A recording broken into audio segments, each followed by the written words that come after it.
আসসালামু আলাইকুম। আজকে আপনাদের সাথে শেয়ার করব খুবই সুন্দর একটি বর্ডার লাইন ডিজাইন সেলাই করা। তো খুবই সিম্পল এই বর্ডার লাইন ডিজাইনটি আপনারাও খুব সহজভাবে করতে পারবেন।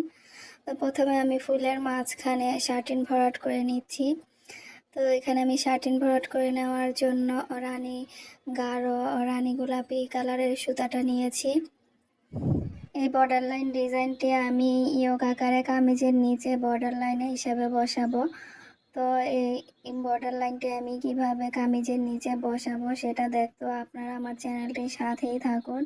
তা আমি এই কামিজের উপরের দিকেও এই একই ডিজাইন দিয়ে একটি ইয়োগ ডিজাইন করে নেব। এরকম আলাদা কাপড় দিয়ে ইয়োগ বসানোকে অনেকে প্যাচওয়ার্কের কাজও বলে থাকে। তো আমি আরেকটি ফুলের মাঝখানটাও ভরাট করে নিচ্ছি। তো এক কালারের সুতার কাজগুলো প্রথমে করে নিলে কাজটা খুব তাড়াতাড়ি শেষ হয়ে যায় এবং সহজ মনে হয় করতে। এজন্য আমি ফুলের মাঝখানগুলো প্রথমে ভরাট করে নিচ্ছি।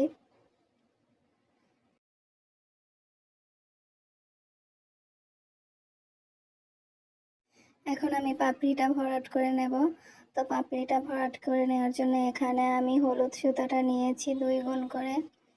এখানে আমি লেজি ডেজি স্টিচ দিয়ে পুরোটা পাপড়ি ভরাট করে নেব। তো পাপড়িটা আমি যেভাবে এঁকে নিয়েছি রাউন্ড করে ঠিক সেইভাবেই লেজি ডেজি স্টিচটা দিয়ে পুরোটা পাপড়ির মার্ক অনুযায়ী আমি ভরাট করে নেব। এতে করে পাপড়িটা খুবই সুন্দর দেখাবে। তো সবগুলো পাপড়ি আমি একইভাবে ভরাট করে নিচ্ছি। আর এই সেলাইটা দিয়ে কিন্তু আপনারা বিভিন্ন ধরনের বিভিন্ন ডিজাইনের ফুল এঁকে বিভিন্ন প্যাটার্নে আপনারা এই সেলাইটা দিয়ে ভরাট করে নিতে পারেন। খুবই সুন্দর লাগে এই সেলাইটা দিয়ে ফুল ভরাট করলে। এমনকি এই সেলাইটা দিয়ে পাতা ভরাট করলেও খুব সুন্দর লাগে। তো এরকম পাতার সেলাইয়ের টিউটোরিয়াল নিয়ে আপনাদের সামনে অন্য আরেকদিন হাজির হব ইনশাআল্লাহ। তাই আপনারা আমার চ্যানেলে নতুন নতুন ভিডিও পেতে হলে আর নতুন নতুন টিপস সেলাইয়ের জানতে হলে আমার চ্যানেলটির সাথেই থাকুন আর আমার চ্যানেলটিকে সাবস্ক্রাইব করে পাশেই থাকুন। আর হ্যাঁ, আমার এই ভিডিওটি যদি আপনাদের কাছে একটু হলেও ভালো লেগে থাকে তাহলে লাইক এবং শেয়ার করে দিবেন। এতে করে আপনাদের মতো অন্য আরও ভিউয়ার্সরা আমার এই ভিডিওটি পেয়ে যাবে। আর যারা আমার ফেসবুক পেজ থেকে এই ভিডিওটি দেখছেন তারা আমার পেজটিকে লাইক এবং ফলো করে রাখবেন। তো আমি প্রতিটা পাপড়ির ক্ষেত্রে কিন্তু 5টি করে লেজি ডেজি সেলাইটা দিয়ে নিচ্ছি। তো আপনাদের ক্ষেত্রে কম বা বেশি হতে পারে, তো সেই অনুযায়ী আপনারা পাপড়িগুলো ভরাট করে নেবেন। আর ফুলগুলো উঠানোর সময় কিন্তু আমি দেখুন নিচের দিকে একদম ঘন করে ফোঁটটা উঠাচ্ছি এবং উপরের দিকে একটু ফাঁকা করে ফোঁটটা উঠিয়ে নিচ্ছি। এতে করে পাপড়িটা খুবই সুন্দর ছড়িয়ে থাকবে, সুন্দর দেখাবে। তো সেলাইয়ের সময় এই ছোট ছোট টিপসগুলো যদি মাথায় রেখে সেলাই করা হয় তাহলেই কিন্তু আপনার সেলাইটা খুব সুন্দর দেখাবে। কারণ কম বেশি কিন্তু আমরা সবাই সেলাই কাজটা জানি, কিন্তু সবার সেলাই কিন্তু ফিনিশিং ভালো হয় না। তো এরকম সুন্দর করে নিখুঁত করে সেলাই করলেই কিন্তু সেলাইটা ফুটে ওঠে এবং কাজটাকে দেখতে একদম জীবন্ত মনে হয়। তা আমি কিন্তু ক্যামেরাতে ওই রকমভাবে কাজটা করে নিতে পারি না।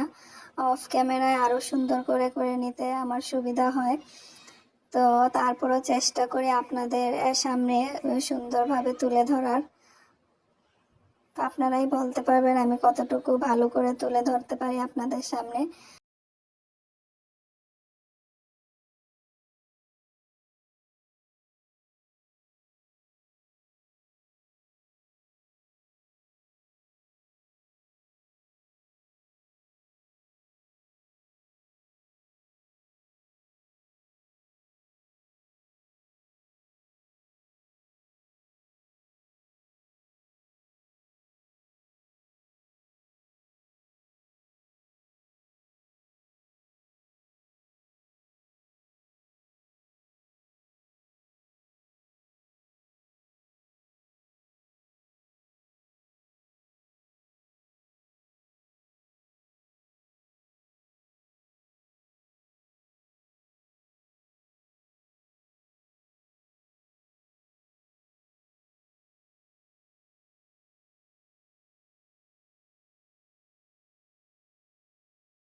তো একইভাবে আমি সবগুলো ফুল ভরাট করে নেব। এখন আমি পাতাটা ভরাট করে নেব। তো পাতাটা ভরাট করে নেওয়ার জন্য এখানে আমি কলা পাতা কালারের সবুজ সুতাটা নিয়েছি 2 গুণ করে। তো পাতাটা ভরাটের ক্ষেত্রে আমি এখানে খেজুর ভরাট সেলাইটা দিয়ে নেব। আমি ম্যাক্সিমাম ক্ষেত্রে এই সেলাইটা দিয়ে পাতাটা ভরাট করে নেই। তো ছোট ছোট পাতাগুলো এই সেলাইটা দিয়ে ভরাট করে নিলে দেখতে খুবই সুন্দর লাগে। আর বড় পাতাগুলোর ক্ষেত্রে আপনারা অন্য সেলাই ব্যবহার করে নিতে পারেন, কারণ এই সেলাইটা দিয়ে বড় পাতাগুলো করলে একটু ফুলে ফুলে ফাঁকা ফাঁকা হয়ে থাকবে এবং কুচকে কুচকে থাকবে, দেখতে ভালো লাগবে না। ছোট ছোট শেপের পাতা বা ফুলের পাপড়িগুলো এই সেলাইটা দিয়ে আপনারা ভরাট করে নিতে পারেন, এতে দেখতে খুবই সুন্দর লাগে। আর এই সেলাইটা করাও খুব সহজ।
তো সবগুলো পাতা আমি একইভাবে ভরাট করে নেব। এখন আমি ডালের সেলাইটা করে নেব। তো ডালগুলো সেলাই করে নেওয়ার জন্য এখন আমি এখানে গাঢ় রঙের সবুজ কালারের সুতা নিয়েছি 2 গুণ করে। তো ডালটার মধ্যে আমি ডাল ফোর সেলাইটা দিয়ে নিচ্ছি। খুব ছোট ছোট ফোর দিয়ে আমি ডাল ফোর সেলাইটা করে নিচ্ছি, কারণ ডাল ফোর সেলাইটা যদি ফাঁকা ফাঁকা করে দেওয়া হয় তাহলে ফুলে ফুলে থাকে, দেখতে ভালো লাগে না। আর ছোট ছোট ফোর দিয়ে যদি ডাল ফোর সেলাইটা দেওয়া হয় তাহলে খুব সুন্দরভাবে বসে থাকে সেলাইটা। তো এই সেলাইটা দিয়ে আমি পাতার শিরাটাও দিয়ে নেব। এতে করে কলা পাতার মধ্যে গাঢ় সবুজ রঙের শিরাটা দেখতে খুবই সুন্দর লাগবে।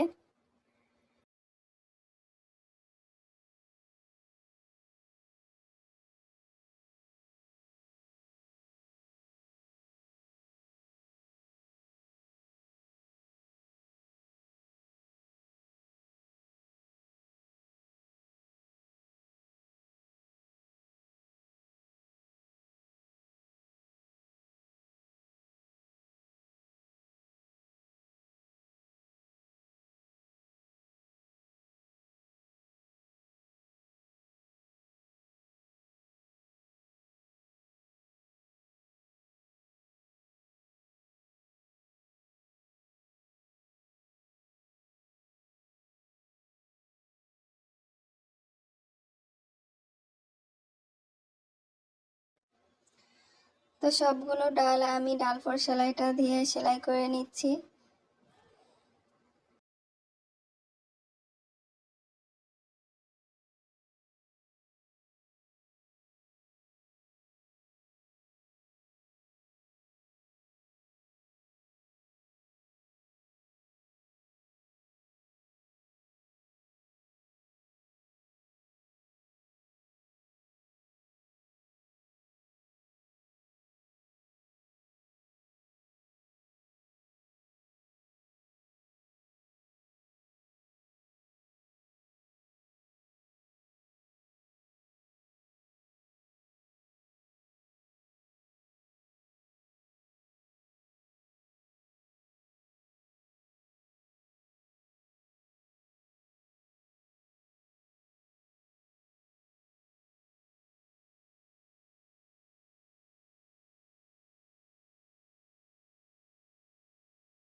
দেখুন পুরোটা ডিজাইন সেলাই করে নেওয়ার পরে কতটা সুন্দর লাগছে।